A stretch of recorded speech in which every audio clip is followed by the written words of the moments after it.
Presidente, aproveitando que hoje tem uma sessão sobre empoderamento feminino aqui no evento, o senhor poderia comentar uma situação que aconteceu essa semana e gerou um certo desconforto na ONU, que o governo estaria tentando barrar alguns termos, como, por exemplo, gênero, conceitos sobre direitos reprodutivos.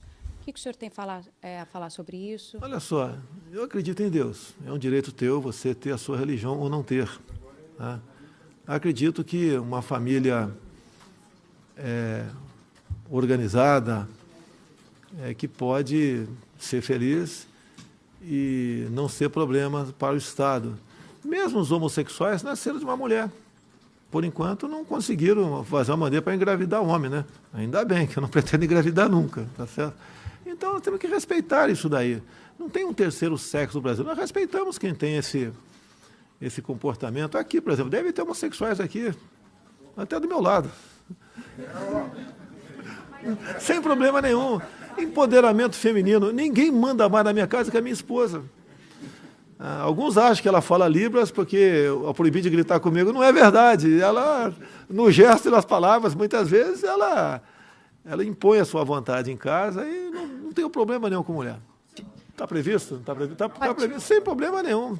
Poxa, eu sou apaixonado por vocês. E não viveria sem vocês. Tu acha que eu viveria com esses dois aqui? Nem com você, negão. Não é uma questão de arrogância. Eles foram acostumados a tratar nós como colonizados, eles colonizadores. E faltava alguém que, educadamente, e com conhecimento e com dados, mostrasse que o Brasil não é isso. Que o Brasil é um país que merece e vai ter respeito, né? Vai ser respeitado enquanto eu for presidente. Agora, como disse também, esse chefe de Estado, Angela Merkel, entre tantos outros, estão fazendo o seu papel, estão defendendo interesses dos seus. Não. Eu estou tendo informações. Pedi para o comandante da aeronáutica levantar os voos que ele fez, os voos internacionais. Logicamente, entra na vida pessoal dele agora, condomínio, se devia, não devia, sinais exteriores de riqueza, levantar tudo isso aí. E, obviamente, o que nós queremos das Forças Armadas é que não apenas o sargento, né, seja levantado aí toda essa rede, com toda certeza, existe pela quantidade de drogas na qual ele está no meio dela. Todos são revistados. Inclusive, o meu material é aberto antes de embarcar, porque alguém pode, no meio do caminho, botar algo dentro. Não é botar droga é grave, gravíssima, pode botar uma bomba ali de acionamento por descompressão. É outro avião. Esse outro avião, você carrega víveres para dentro dele, você carrega um montão de coisa, meios que são instalados para ter internet na minha viagem, uma quantidade enorme de bagagem que é embarcada, e aquele elemento ali traiu a confiança dos demais. Okay? Traiu a confiança, sim. Pena que não foi na Indonésia. Eu queria que tivesse sido na Indonésia.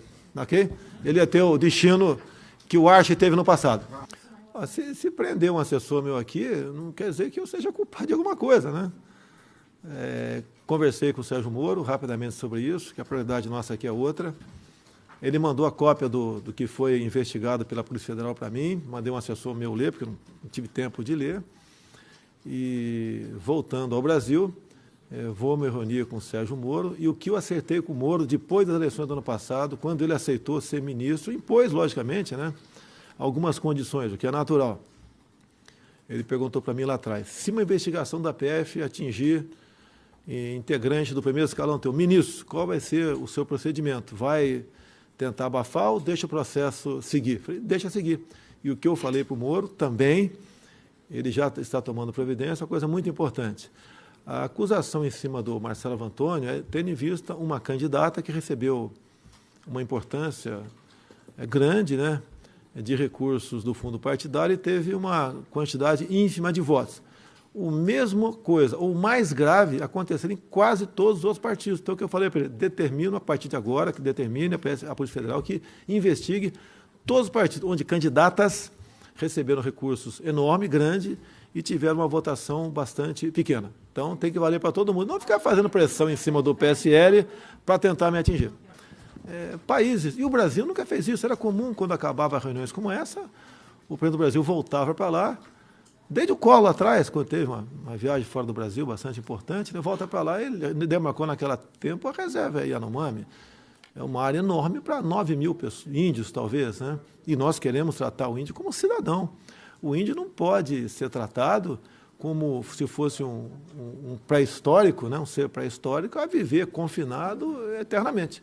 Nós não podemos ver o índio morrer por uma picada de cobra, sofrer com um toco de dente na boca, ter problema de saúde por falta de um médico, né? Viver trabalhando aí apenas com energia muscular para, por exemplo, fazer farinha. Ele quer eletricidade, ele quer o que nós queremos. E eu quero, né, que o índio seja cada vez mais integrado à sociedade e, junto conosco, né, usufrua dos bens que o homem, através da sua inteligência, produz para a sua espécie. Eu estava na presença aí do nosso presidente da Rússia, tá certo? E eu vi que não era o momento de você ser um pouco mais agressivo nessa questão. Porque a Rússia, alguns aviões militares têm passado pela Venezuela, temos que está bastante complicada a situação, há uma presença muito forte de aproximadamente 60 mil cubanos lá dentro. Cuba recebe ainda grande quantidade de petróleo da Venezuela. Hezbollah tem células lá dentro, tem as milícias, tem um exército cuja cúpula são generais narcotraficantes. Então, essa série de interesses, né, lá na Venezuela, e tendo em vista a fraqueza de Maduro, temos uma ditadura bastante forte lá. Então, não atingiria meu objetivo, um posicionamento meu nesse sentido. Nós sabemos que quem decide o futuro do mundo são as potências nucleares. Então, da minha parte, eu não quis polemizar com o senhor Putin, com a potência nuclear, tá certo?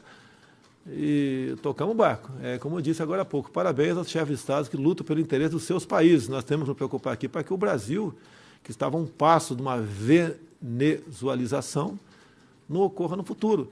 E como temos a preocupação agora com a Argentina, o meu entendimento, não vou interferir nas questões de fora do Brasil, mas se voltar a senhora Cristina Kirchner, mesmo como vice na Argentina, eu acho que temos o risco, sim, de ter uma Venezuela aqui no Cone Sul da América do Sul.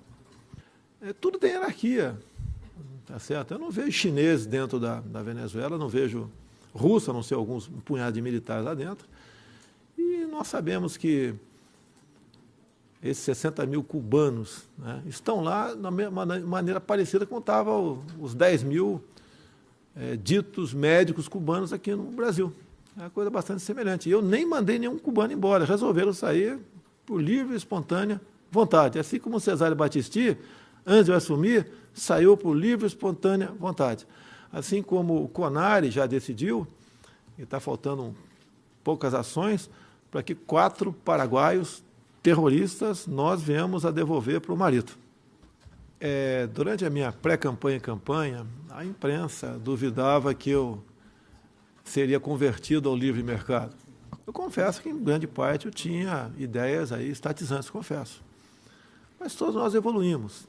Não foi apenas o Paulo Guedes que me fez mudar de ideia, né? O meu filho também aqui, o Eduardo, também, nesse sentido. E nós acreditamos que somente o livre comércio, onde o indivíduo é forte e não o Estado, e que nós podemos sonhar com democracia, liberdade e prosperidade. Então, estamos afinados. Tanto é que, você pode ver, você sabe por que caiu o último presidente dos Correios, né? O senhor Juarez, porque ele foi na Câmara e se confraternizou com parlamentares de esquerda, como que se os Correios fossem uma propriedade dos sindicatos, e não é. Então, por causa disso, ele caiu dos Correios, que nós pretendemos, sim, colocar no radar a privatização, ou melhor, já está no radar a privatização dos Correios, bem que ela passa pela Câmara, é outra guerra. Se a Câmara achar que não deve privatizar, a gente toca o barco.